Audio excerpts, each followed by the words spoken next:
Dosim godu svētajiem rakstiem no 5. mūzes grāmatas 8. nodaļas, kur lasām šos vārdus. Un piemini visu to ceļu, pa kuru tas kungs, tavs Dievs, tevi ir vadījis tuksnesī visus šos 40 gadus, lai tevi pazemotu un lai tevi pārbaudītu, lai viņš zinātu, kas ir tavā sirdsprātā, vai tu viņa baušļus turēsi vai ne.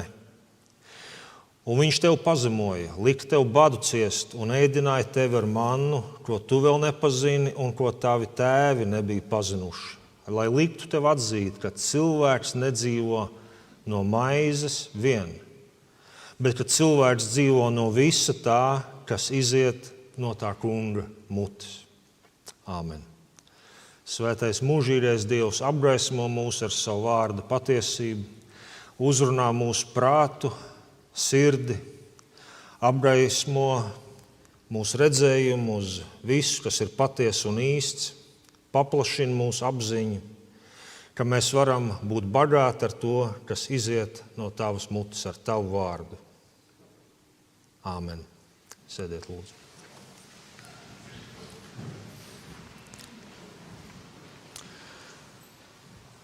Ir brīži dzīvē, kad viss notiek ātri un kad Dievs rīkojas ātri.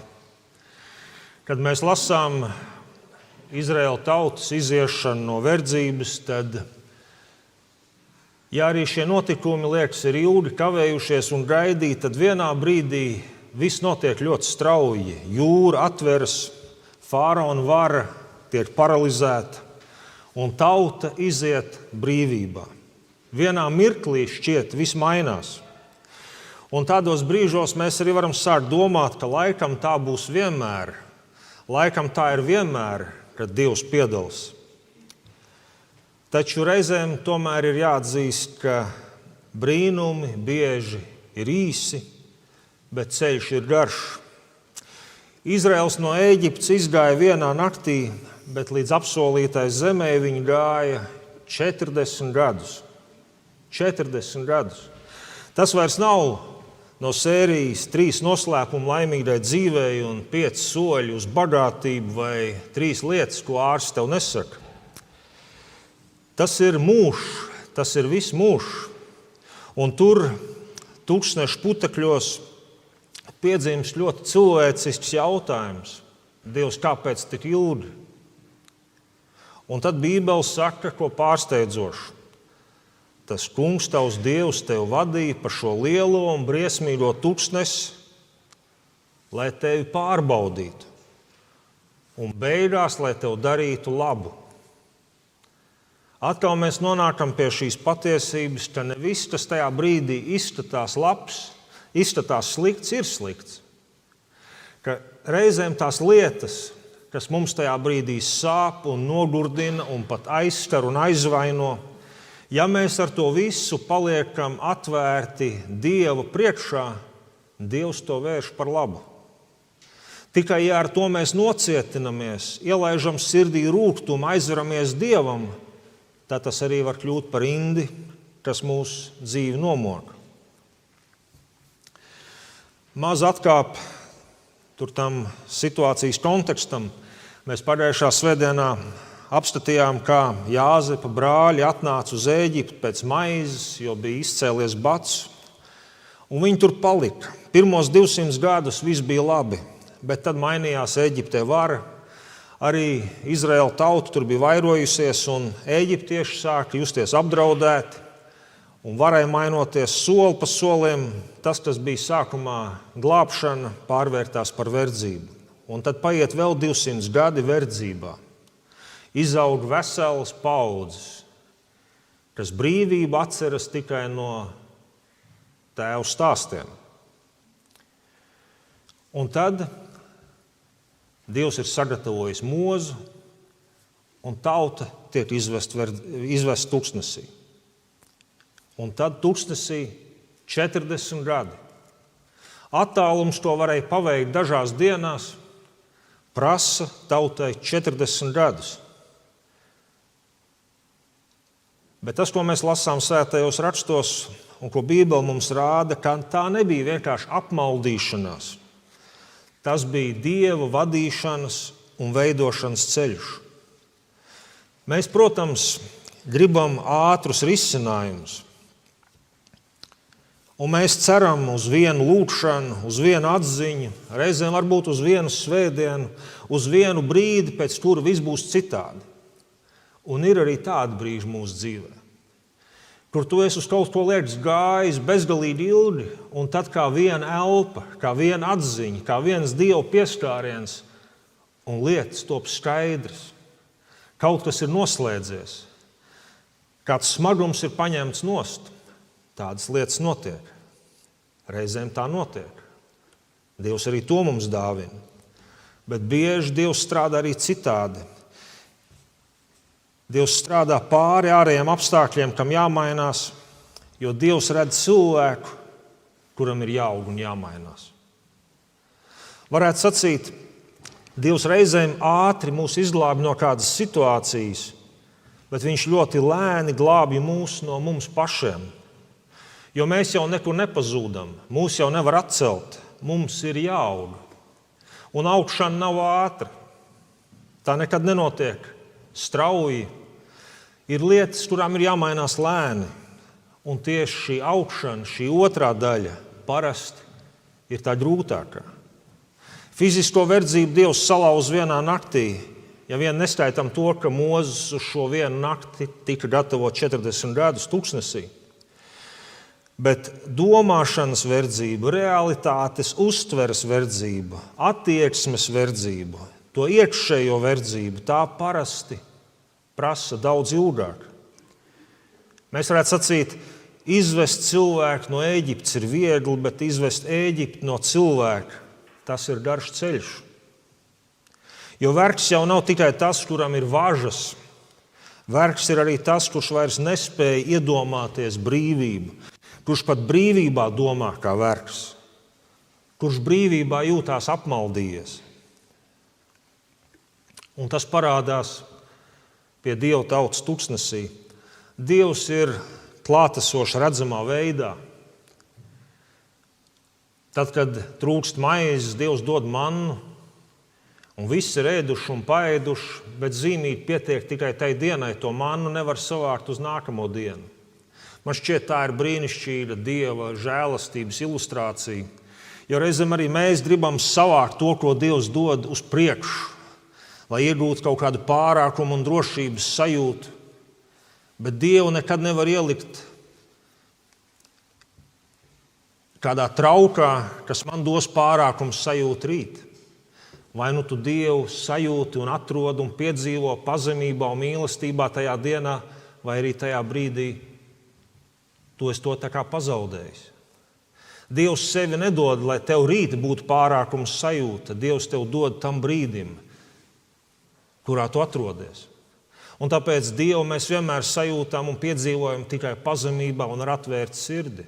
Nekad ar augstprātību un pārākumu sajūtu par citiem.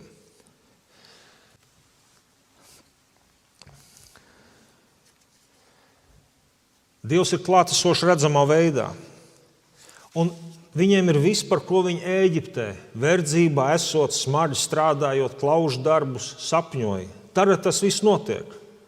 Un tomēr pēc kāda brīža, kad tā sajūsma par to brīnumaino izvešanu no Ēģiptes noplok, viņi sāk kurnēt. Mēs lasām, visa Izraēla draudze kurnēja pret Mozu un Āronu tuksnesī. Ne tāpēc, ka nav maizes, bet tāpēc, ka brīvība ir pārāk nedroša. Jo nevar zināt, kas būs rīt. Ēģiptē to visu bija paredzēta daudz vieglāk. Ēģiptē viss bija skaidrs. Tu celies, tu strādā, reizēm tev sit, tad tu nogurumā aizmiedz. Tas viss ir smagi, ļauni, bet paredzami. Un cilvēks dīvainā kārtā bieži izvēlas paredzamas ciešanas, nevis neparedzamu brīvību. Kāds varbūt dzīvo atkarības verdzībā. Viņš zina, ka rīt sāpēs galva, mēneša otrajā pusē varbūt bērniem trūks naudas pārtikai, attiecībā būs kauns, realitāte viņus sitīs un jau ir diezgan situs, bet citādi viss ir ļoti paredzams. Būt skaidrā, tas būtu bailīgi. Būtu jāsāk atbildēt uz jautājumiem, kurus ilgus gadus varēja neuzdot. Un ja diena no dienas notiktu ceļš uz priekšu, nevis bezmērķīgs ceļš pa apli, tad kas to vēl zina, uz turieni tas vēl aizvadīs. Un ir, protams, citas daudz niansētākas verdzības un atkarības versijas. Brīvība nozīmē, es nezinu, kas būs rīt, jo es eju uz priekšu. Es eju pa ceļu, kur es iespējams vēl nekad neesmu gājis. Es neeju pa apli. Es nezinu, kur Dievs man ved. Es nevaru visu kontrolēt. Un tas reizēm biedē vairāk nekā vergturu pletne vai kāda cita atkarība. Redziet, cilvēks var kļūt atkarīgs arī no hausa un aplamības. Pat apspiestība var kļūt par tādu dīvainu mierinājumu, jo arī apspiestībai ir savs ritms, arī ciešanām ir sava kārtība. Tu zini, ko sagaidīt. Paredzamība dod to ilūziju par drošību. Es jau zinu, kas būs rīt, un es varu paredzēt, kas būs parīt, jo es eju pa apli. Es dzīvoju tajā apspiestībā, bet brīvība ir atvērts horizonts, un tas biedē. Ja ejam vēl dziļāk, viena no verdzības izpausmēm ir nespēja un nevēlēšanās uzņemties atbildību. Ārēja verdzība mums atņem atbildību ar varu. Mums tā vienkārši tiek paņemta nost. Tev netiek iespēja uzņemties atbildību par savu dzīvi. Iekšējā verdzībā mēs paši no šīs atbildības savā dzīvē izvairāmies. Izvairāmies no atbildības izvēlēties savas vērtības, dzīvot uzticīgi tam, ko zinām, kas ir svēts un patiess un kas ir svarīgs. Verdzība nevienmēr izskatās kā važas un pavēles no malas. Tas var izpausties arī daudz klusāk un paslēptāk, kad man vajag vienmēr kādu, kuru vainot.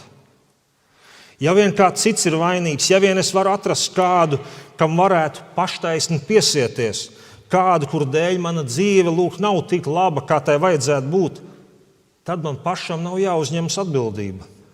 Un tad man pašam nekas nav jāmaina. Un savādā kārtā es pat jūtos droši, jo šajā verdzībā es esmu brīvs, it kā brīvs. Brīvs no atbildības, brīvs no riska, brīvs no lēmumu pieņemšanas, brīvs no pārsteigumiem, brīvs no neziņas, tur aizvedīs nākamais solis. Verdzībā viss ir paredzams, un es it kā esmu brīvs no neparedzamā. Jo dzīvojot, vainojot citus, es jau zinu, ka tas ir ļoti paredzami, un tas man neaizvedīs nekur. Un ir cilvēki, kas tā dzīvo gadiem ilgi, tā var nodzīvot arī visu mūžu. Nereti cilvēki, kuri ir uzauguši vidē, kur vienmēr kādu sodīja un vienmēr meklē vainīgo, vairs nemaz neprot dzīvot nevienu nevainojot. Tas kļūst tik dabiski kā elpot. Cilvēks to dara pat neapzinoties, ka viņš to dara. Ja cilvēks beigtu to darīt, tad beidzot būtu jārisina tas, kas visu laiku atlikts, vainojot citus. Atkal tas pats, kas to vēl zina, kur tas viss aizvedīs. Ja neviens vairs nebūs vainīgs, tad man pašam būs jāuzņemas atbildība, un tas nešķiet droši. Reizēm verdzība izpaužas vēl citādi. Vēlēšanās, lai pasaule būtu melnbalta. Lai man kāds cits pasaka, kā tad īstenībā ir, lai man pasaka īstenību, lai viss būtu vienkārši, lai pasaule nav tāda sarežģīta, lai viss būtu vienkārši sadalīts labajos un sliktajos, un lai man pašam vairs nav jādomā, jo domāt atkal nozīmē zināmas neērtības.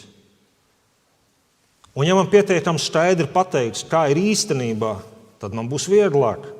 Man nebūs jāšaubās, man nebūs jāmeklē, man nebūs jāizvēlas. Es vienkārši paklausīšu, jo man tā teica, un es būšu brīvs. Brīvs no atbildības. Tāpēc cilvēki reizēm sāk ienīst tos, kas liek domāt. Tos, kas liek saprast, ka pasaule ir reizēm nedaudz sarežģītāka, kā mums gribas domāt. Tos, kas pasaka, ka pasaule ir vienkārši nesadalās labajos un sliktajos. Ir nedaudz vairāk nianšu. Arī tiem labajiem ir apslēpti grēki, un tajos sliktajos arī ir Dieva līdzība. Un pēkšņi atkal pasaule kļūst it kā sarežģīta, jo man ir uzdevums ar atvērtām acīm un mīlestību izturēties pret visiem, jo visos ir Dieva līdzība. Un tas var nobiedēt, un tas viennozīmīgi nogurdina ego. Jo izrādās, brīvība nav viegla, brīvība prasa atbildību. Ļoti spilgti to savulaik aprakstīja Dostojevskis romānā Brāļi Karamāzovi, kad viņš dod tādus ļoti spilgtus vārdus lielinkvizītora mutē, kurš ierodās tur kādā pilsētā, un šis lielinkvizītors ir kā tāds antikrista tēls Dostojevska romānā. Un viņš saka, ka cilvēki var salauzt ne tikai ar vardarbību, bet arī ar brīvību. Un viņš saka, ka cilvēku var nomocīt ne tikai ar ciešanām, bet arī ar brīvību, kuru viņš nevēlas. Jo brīvību uzliek, viņš saka, pienākumu pašam domāt, pašam izvēlēties, pašam nest sekas. Un lielinkvizītors tad saka tos spilgtos vārdus, tad cilvēki beigās atnesīs savu brīvību un noliks pie mūsu kājām, sakot, pieņemiet to no mums, mēs negribam būt brīvi, dodiet mums maizi un kārtību, jo brīvība ir smaga, tā liek dzīvot bez attaisnojumiem.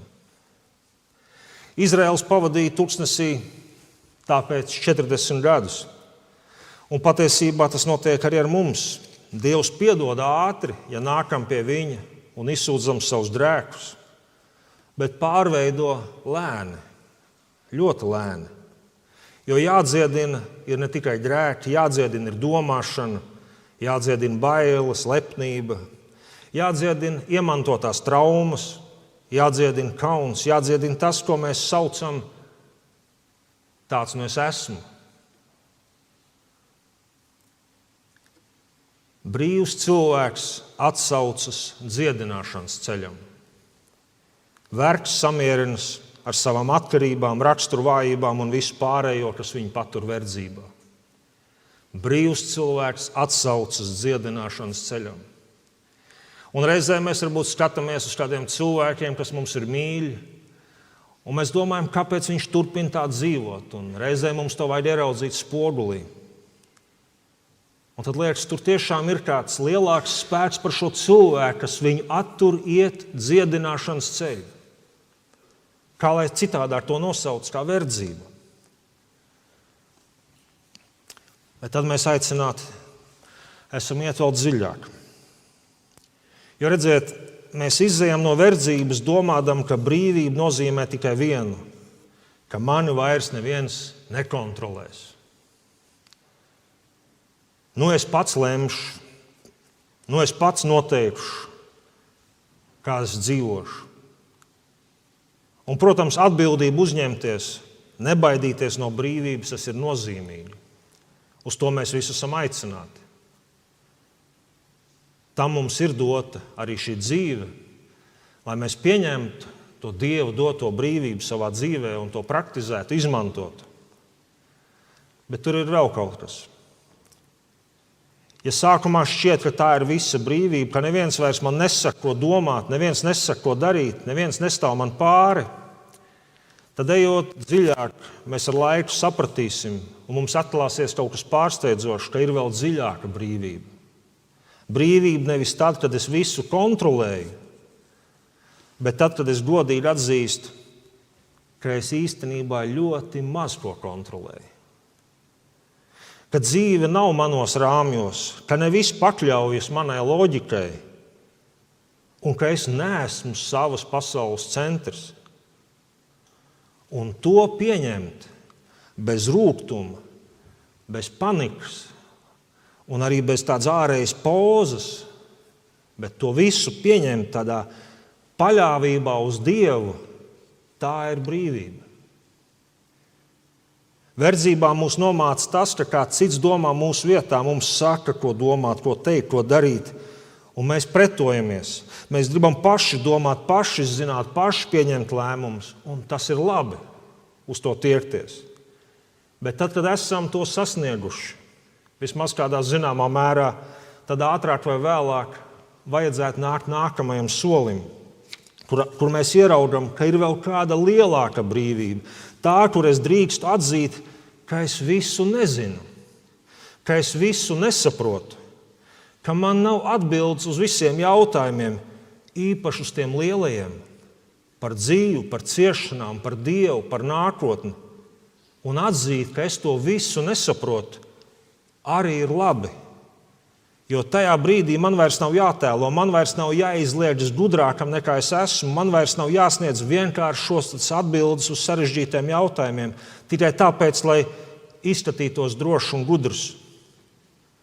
Es drīkstu paklusēt, es drīkstu nezināt, es drīkstu dzīvot noslēpumā.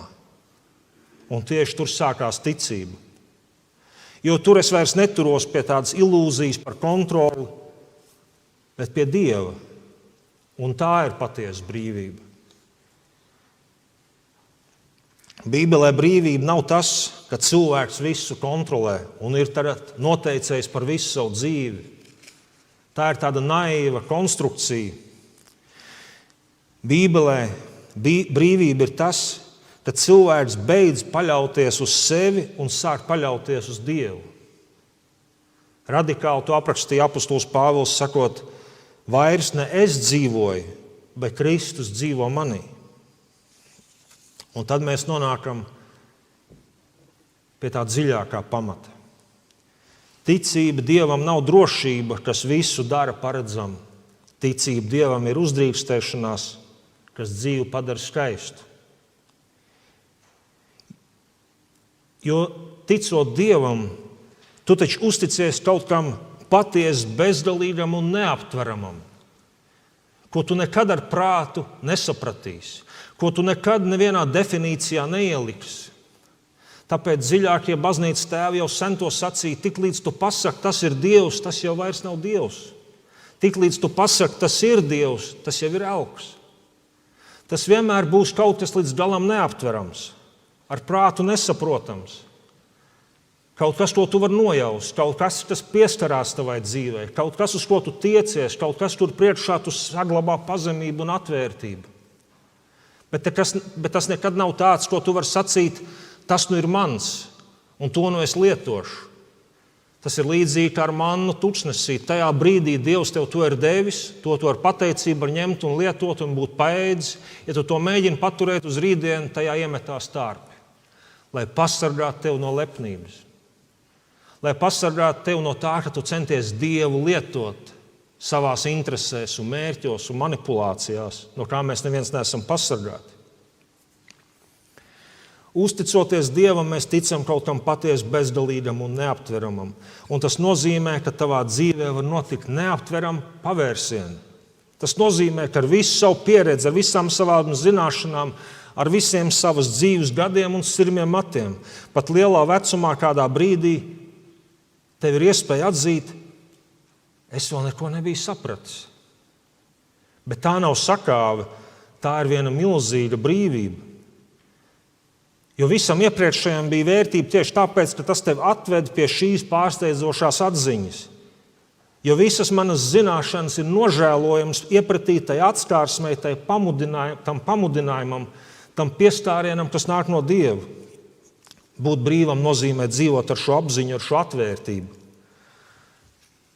Tāds ļoti man mīļš stāsts ir par Akvīnas Tomu no 13. gadsimta, kurš bija veltījis visu savu mūžu, lai sarakstītu vēlāk rietumu civilizācijā vienu no nozīmīgākiem darbiem, teoloģijas summu. Šodien tās varētu būt kāds 5000 lapspuses, ko viņš bija sarakstījis. Vēlāk, pēc viņa nāves, šo grāmatu studēja vairums rietumu universitātes, lai saprastu pasaules kārtību un Dievu vietu tajā. Viņš tam bija veltījis visu mūžu. Un tad lielā vecumā Toms piedzīvoja dziļu, noslēpumainu Kristus pieredzi kādā dievkalpojumā. Un viņš pārstāja rakstīt. Viņa sekretārs viņam jautāja, kāpēc tu vairs neraksti?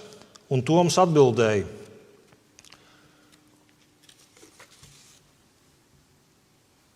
Reginaldu, tā sauc viņa sekretāru, Viņš sacīja, es vairs nevaru. Viss, ko es esmu uzrakstījis, man šķiet kā salmi, kā pakaiši, salīdzinājumā ar to, kas man ir atklāts. Tas nenozīmē, ka tas, ko viņš bija uzrakstījis, kļuva nevērtīgs un nepareizs, ka tā nebija patiesība, ka tie bija meli. Bet, kā saka, viena lieta ir runāt par uguni, otra ir atrasties ugunī. Divas dažādas lietas. Viņš sacīja, es vairs nevaru rakstīt, un viņš arī to vairs nedarīja. Dažus mēnešus vēlāk, sirmā vecumā, Toms nomira. Un man gribas sacīt, cik skaisti, kad dzīves beigās ar visu savu pieredzi, atziņām un ticību tu vari nonākt pie tā brīža, kad tu saproti, tas, kas ir īstenība, tik daudz vairāk pārsteidz visas manas spējas to definēt.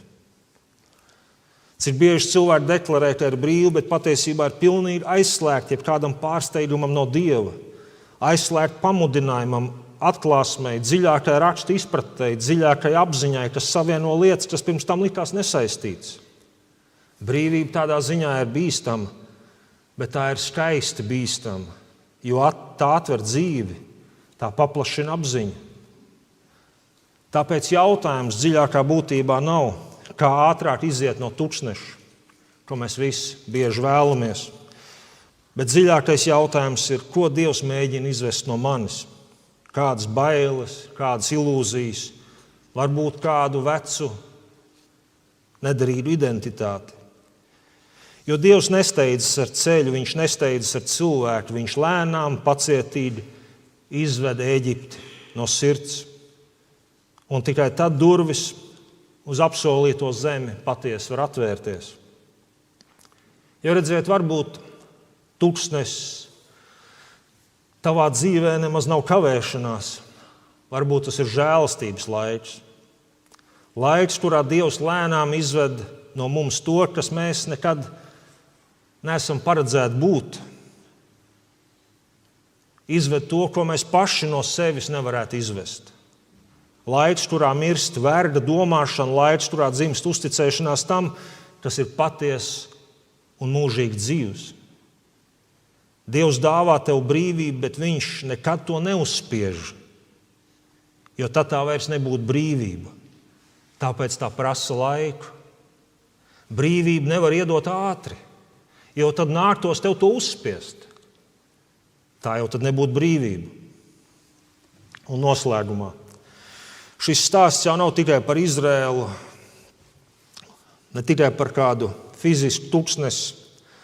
Šis stāsts ir arī ne tikai par mūsu psiholoģiju vai mūsu raksturu. Dziļākā būtībā šis stāsts ir par Kristu. Jo patiesībā sakot, mēs visi paši sevi līdz galam no verdzības izvest nevaram. Mēs varam saprast kaut ko, mēs varam analizēt, mēs varam pieņemt kādus lēmumus, bet dziļākajā vietā sirds paliek tā pati, ja tā ir atstāta tikai mūsu spējai mainīties.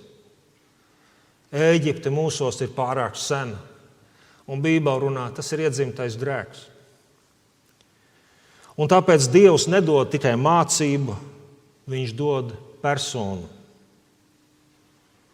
Ir zīmīgi, ka svētajos rakstos Jēzus tikai dažas reizes saka, piedzimst no augšienes, bet atkal un atkal Jēzus saka, visdažādākos dzīves brīžos un kontekstos seko man. Jēzus it kā saka, nevis saproti visu, nevis sakārto visu, nevis kļūst stiprs, bet seko. Un tas izklausās pārsteidzoši vienkārši. Jo kristietībā brīvība nav tas, ka es visu kontrolēju, brīvība nav tas, ka man ir visas atbildes. Varētu sacīt, ir divas verdzības, tas izskatās pretējas, bet ir viena tā pati sakne. Viena ir kontrole, kur cilvēks tēlo un saka, es visu kontrolēšu, es visu turēšu savās rokās. Otra ir izmisums, kad cilvēks saka, nekam nav šajā dzīvē jēgas. Un reizēm cilvēki no pirmā diezgan ātri pārlec uz otro. Bet abi ir mēģinājumi dzīvot bez Dieva. Kontrole ir ilūzija, izmisums ir var teikt, tāda padošanās, bet abas ir aizslēdz durvis. Tūkstnesī Dievs dara kaut ko ļoti žēlsirdīgu. Viņš salauž abas. Lai cilvēks beidzot var pateikt, es neesmu Dievs. Un man vairs nav jātēlo, ka es esmu. Un tieši tur sākās miers, kas nav atkarīgs no apstākļiem. Brīvība ir, kur cilvēks var sacīt šo vārdu visdziļākā izpratnē, es eju kopā ar Kristu. Tieši tāpat kā tūkstnesī nav ne karte, ne garantijas, ne noliktavas ar krājumiem, bet ir klātbūtne. Ir kāds, kurš iet pa priekšu.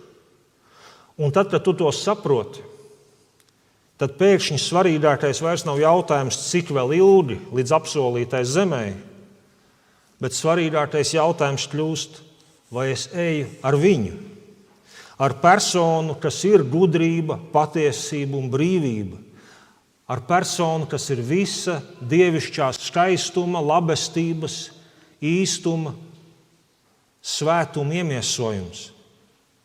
Jēzus Kristus. Un ja Kristus iet pa priekšu, tad pat tūkstnesis kļūst par ceļu. Pat neziņa kļūst panesama, un pat lēnums kļūst par žēlastību. Varbūt tā ir pati dziļākā brīvība, nezināt visu, bet zināt, kam tu piederi. Varbūt tā pat ir vienīgā patiesā brīvība, kas mums šajā pasaulē ir atrodama.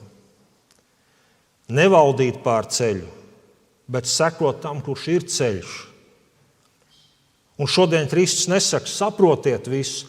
Viņš nesaka, kļūsti pilnīgs savā spēkā, sakārtos savu dzīvi ar savu gribas spēku. Viņš saka tikai nāc, seko man, soli pa solim, dienu no dienas, ar mannu katrai dienai. Un ar to pietiek. Jo tur, kur ir Kristus, tur verdzība beidzas un sākas brīvība. Tur tūkstnesis kļūst par ceļu, un ceļš vairs nav bezmērķīga maldīšanās, bet virziens un jēga. Un tāpēc Kristus pie katra no mums saka šos noslēpumainos un majestātiskos vārdus. Es esmu ceļš, patiesība un dzīvība. Āmen. Nolieksim galvas lūkšanā. Kungs Dievs, paldies, ka Tu mums izvēlējies atklāties savā pilnībā un svētumā un patiesībā caur savu dēlu, Jēzu Kristu. Tu, kas izvedi savu tautu caur jūru un tomēr vadīja viņus 40 gadus tūkstnesī, māc arī mūs nepārprast tavus ceļus.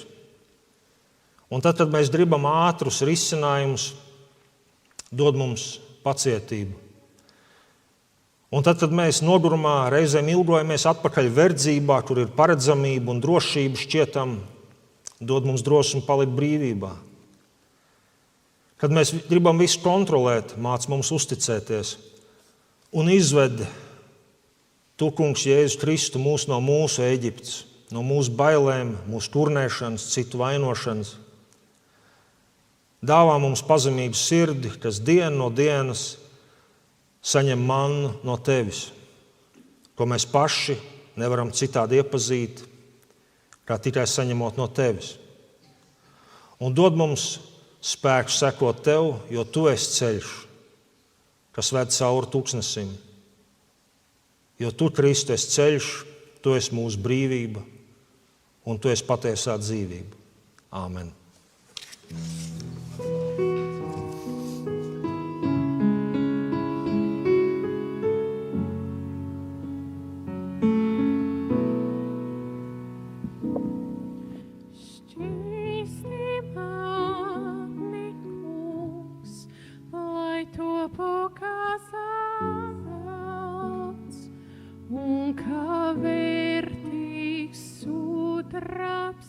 Šķīsti mani, kungs.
kļūst.